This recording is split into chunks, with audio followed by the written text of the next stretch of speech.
the Atlantic because we were afraid of the German submarines. We couldn't use the Pacific because we were afraid of the Japanese kamikaze pilots. So we turned to our third ocean, Lake Michigan. This is where the Navy pilots were trained for World War II. The first President Bush trained here along with Johnny Carson. And something amazing about this flight school is that they never lost a single pilot. They did lose plenty of planes though. At this point in time, they found about 30 planes off the coast of Navy Pier, but there are still more and more just waiting to be dredged up and uncovered. Every few years or so, one gets dug up, cleaned up, and sent to a museum or an airport as a piece of decoration. And I kind of doubt we're ever going to get to the days where we stop finding planes on the bottom of Lake Michigan. Here on Navy Pier, it is kind of an entertainment center for a lot of things going on here in Chicago. If you can think of an activity, you can probably find it here on the pier. It's the second most popular tourist destination in all of Chicago. It was the first for a very long time, but Millennium Park and the Bee have beat it in recent years. Now, on Navy Pier is a great opportunity for you guys to watch fireworks shows in the summertime. The last fireworks show happened about a month ago, but if you guys want to come back next year during the summer, feel free to go to Navy Pier and watch the fireworks, or you could come on this boat and maybe I'll be your guide again while we look at some gorgeous firework displays. I love Navy Pier. It's a really cool area. If you guys are around here for New Year's, like a fun New Year's like party event right on Navy Pier. It's not as crazy as Times Square in New York, but it's a little bit cooler because it's out on the water. Now, as we're rounding around Navy Pier, I think my favorite thing to talk about right here is the Chicago flag. So the Chicago flag is made up of three components: white stripes, blue stripes, and red stars. The blue stripes make up the important bodies of water in Chicago. The Chicago River, which we were just on, and Lake Michigan, which we're on right now. The white stripes make up the sides of Chicago. We've got the north side, that's where I live, the south side, and the west side. And then the four red stars all symbolize important events in Chicago history. Founding of the city, Chicago Fire, and the two World's Fairs that Chicago was lucky and honored enough to be able to host. The reason I like to talk about the flag right about here is this is when we do our turnaround, and you can see the end of Navy Pier has a bunch of flags. There's some really cool red, white, and blue American flags. There's an Illinois state flag, but by far my favorite, the Chicago flag, which has everything that I just told you about.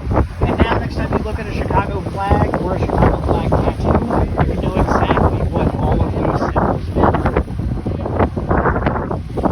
So I want you guys to look off the right-hand side of the boat. I want you guys to take a mental picture of that lighthouse. I'm going to tell you guys a really good story about that lighthouse a little bit later. But I want you guys to just remember that building, what it looks like, the size of it. File that one away in your brain. But I want you guys to continue looking off the right-hand side of the boat. Off into the distance, there is what looks to be like a house or a building of some kind, but it's in the middle of the water. You guys see what I'm talking about off the right-hand side? Yeah. So that's what we call a water crib. Oh, yeah. What that does is that it sucks up the water from Lake Michigan and it sends it to a water treatment plant, which is right beyond Navy Pier in that tree-covered area. That is the largest water treatment plant in America. It takes the water, it treats it, it purifies it, it makes it, somewhat decent, and it sends it to my tap so I can shower, shave, and brush my teeth in the morning. Without this water treatment plant, I don't know if I'd be forced to use river water. If I had to do that, I don't know if I could live here. So I'm very thankful that we have the water crib system along with this gigantic water treatment plant that keeps all of us safe and not dying of cholera. Keeping on the left-hand side of the boat, I want you guys to take notice of a huge black building with white antennas and X's crisscrossing up and down it. That's the John Hancock Building. The John Hancock is the 5th tallest building in the city of Chicago. Now, what I like about the John Hancock are the X's on the outside. Those X's, they serve two functions. Number one, they make the building look super cool. Number two, they act as a support system for the building. You see, those X's are kind of like support beams, but instead of being inside the building, they're on the outside, which leaves more interior space, which for the people who own John Hancock means more rentable space that they're able to make money off of. A lot of things Chicago have this, where it looks like something is an aesthetic choice, but it's really just made so they can make more money. And I think that's really cool, and I think it's also kind of really tells you about the spirit of Chicago. So this neighborhood that's on the left-hand side of our boat, that is known as Streeterville, or River North. That area is one of the most popular residential and shopping areas of the city. If you guys are here from out of town, maybe go to the Magnificent Mile. There's a lot of high-end luxury stores. If you guys want to spend a lot of money and look really cool doing it, that's the place to go to. But what's cool about this neighborhood, Streeterville, is how it was founded. There was a captain by the name of Streeter, who a very long time ago, his boat ran aground right about there, and there was nothing there. There was no buildings, there was no settlements, it was just empty open land, but the city of Chicago was still a thing. So seeing as nobody was living there, Captain Streeter decided to claim it for himself and call it Streeterville, and set himself up as the mayor. Seems like a fine idea, right? Well, the city of Chicago didn't really like this man having his own sovereign principality in the middle of their gigantic city. And they tried to arrest him and kick him out multiple times. The very first time they tried to get him and his wife to move them out of the area, him and his wife chased them out with rifles. Then the police came back a little bit more prepared, and they captured Captain Streeter. But his wife threw buckets of boiling water on the police officers, so Captain Streeter was able to escape. This game of cat and mouse went on and on for a few years until eventually Captain Streeter was captured and Streeterville is fully integrated into the city of Chicago. However, they still pay homage and honor their founder. There is a bronze statue in the middle of Streeterville who bears the likeness of a naval captain who just happens to be named Streeter. So we're getting near our turnaround point, and at our turnaround point is when I like to tell my lighthouse story. So you guys all remember what the lighthouse looked like? If you didn't, you can look directly behind us and get a refresher view. It's kind of your standard lighthouse. It's off the coast. It's not terribly big. It's pretty, I'd say small to medium size, if I'm being honest. So this story is all about how lighthouses are ran. Now, if y'all don't know, a lighthouse usually has a lighthouse keeper. And that's a person whose whole job it is to make sure the light is running and moving in the appropriate direction. So that way boats coming in at night know where not to go so they don't wreck and drown and crash. Now, when I say lighthouse keeper, I'd be willing to guess that a lot of you have this image in your head of what a lighthouse keeper should look like.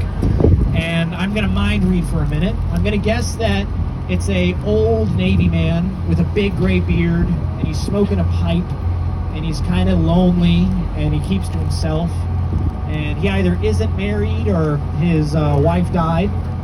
So that image that you have in your head, that is a stereotype, yes, but when it comes to lighthouse keepers, that generally is proven to be true.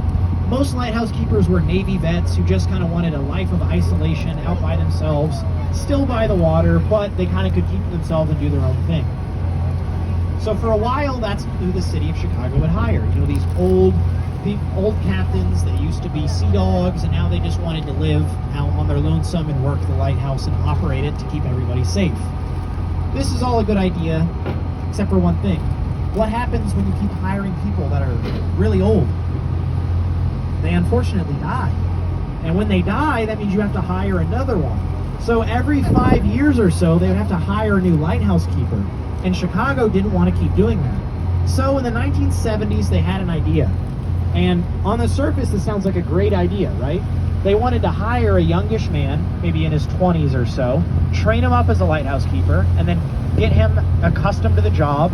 Now he could do the job for the next 50 or 60 years. This sounds great, right? But you guys are probably guessing from the way I'm telling the story that it isn't what ended up happening. And as soon as I tell you what the problem was, I promise that you guys will be knocking yourself in the head being like, why didn't I think of that? So I think the simplest way to explain this is a 25-year-old and a 75-year-old have very different ideas of having fun, especially in the 1970s.